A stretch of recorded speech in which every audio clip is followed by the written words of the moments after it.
How you doing? Greg here. I hope you're well.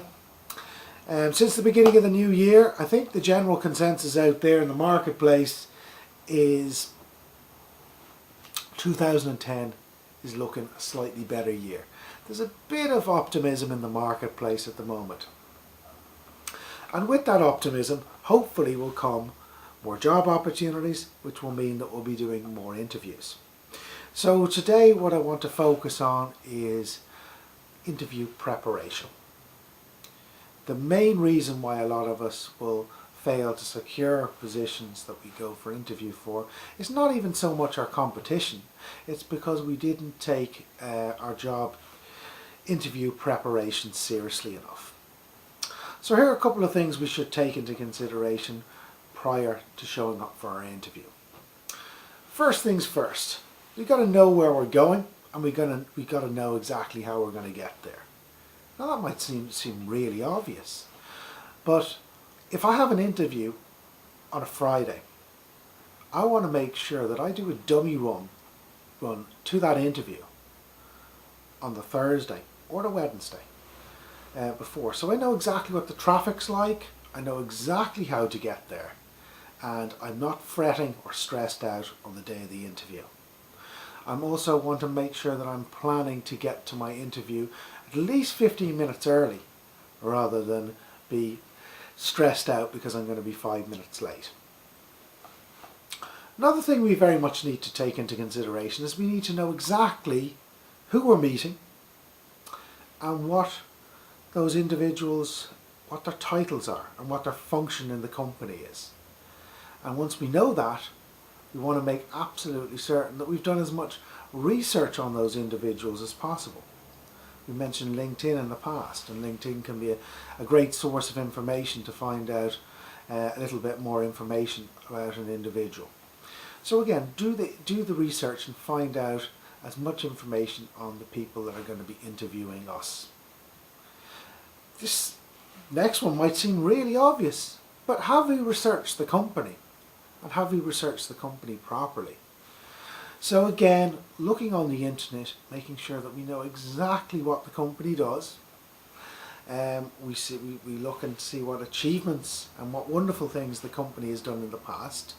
And where possible, we've read articles on growth expansions or where the company is going in the future. It's the easiest way to demonstrate an interest in a job is to be interested in the company. So, have we done our research? Do we know the company?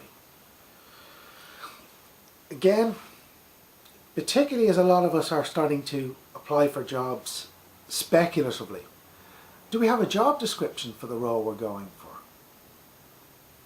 If the answer is yes, do we understand that job description? And if there's anything we don't understand, we need to clarify whatever we don't understand prior to that interview. If we don't have a job description, we need to get one, because within that job description we'll have pretty much the clues of what exactly the company is looking for. So make sure we get as detailed a job description prior to interview as we can. Did you write your own CV? There's many people out there, and many agencies out there that tweak CVs or will even write your CV for you. And if your CV is written by a third party and it's not written in your own words, it can seem like a very foreign document. A CV is something we need to be able to talk through with an employer completely effortlessly. So do we really know our CV? So if we didn't write it, we need to get very comfortable with it so we can talk through our experience effortlessly at an interview. Next, the 3-minute U, as I like to call it. Many people would refer to terms such as the elevator pitch. But at an interview stage, when someone says, "Tell me about yourself," we need to prepare what our answer is going to be. And I think to prepare and to rehearse a 3-minute synopsis of who we are, what we've achieved, and why we would be of benefit to that organisation is a very valuable thing to do prior to interview. And get used to the mirror, folks, and rehearse the 3-minute you.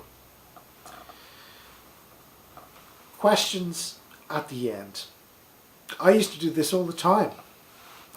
I used to nail an interview, or think I nailed an interview, and we get to the end of the interview and the interviewer would say to me, "So Greg, do you have any questions?"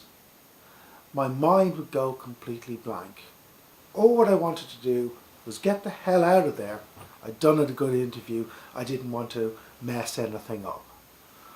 So for that reason, it's very important that you prepare a number of questions. I'd suggest 2 or 3 questions that you are going to ask at the end of the interview. Try and make those questions not about you, maybe about where the company sees itself growing in the next 5 years, or, you know, does the company see itself expanding into Asia, or whatever the question might be. Not about how much money can I earn, or you know, do you have a pension, what's your pension plan, and what kind of bonus structure do I have? So don't make it all about you. So prepare 2 or 3 intelligent questions prior to interview. And finally, I'll leave you with this. Mock interviews. Bottom line is, nothing in life like practice for doing something well. At the end of the day, if you want to become a good cook, you cook often and you learn. It's the same for interviews. So do mock interviews. Grab a family member, a friend, your mum or your dad, and get them to interview you, and practice. So when you're actually at the interview itself, you're as comfortable as you can be. That's me, all out for today. So best of luck with your interviews, and I'll speak to you next time. Take care.